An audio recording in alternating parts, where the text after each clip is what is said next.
Ito na ang dapat abangan sa Batang Quiapo.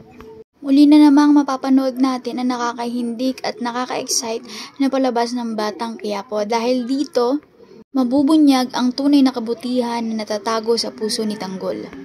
Hindi pa rin niya matatanggal ang malasakit sa kanyang kapwa.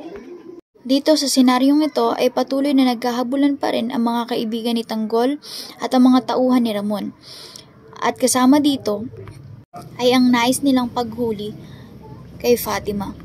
Ngunit sa kabila na nagawa ni Fatima kay Tanggol, ay makikita pa rin ni Tanggol ang tunay na kabutihan na nasa puso ng nasabing aktres.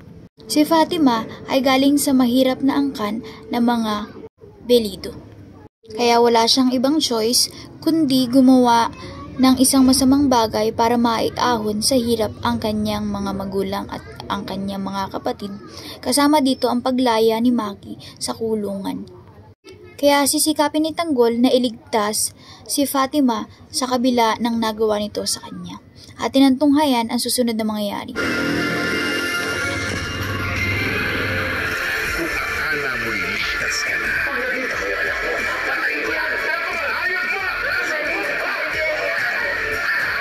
mabubulabog ka.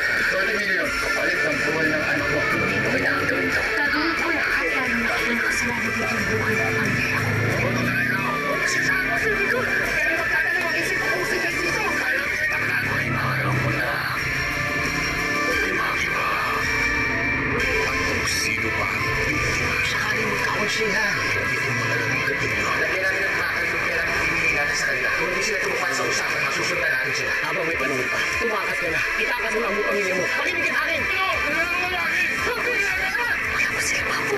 Makapatay na sila.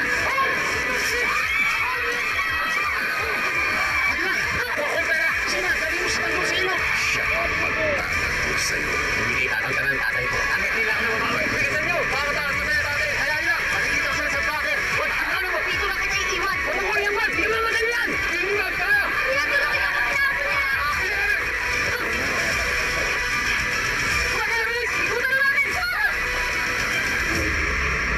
FPJ's Batang Quiapo.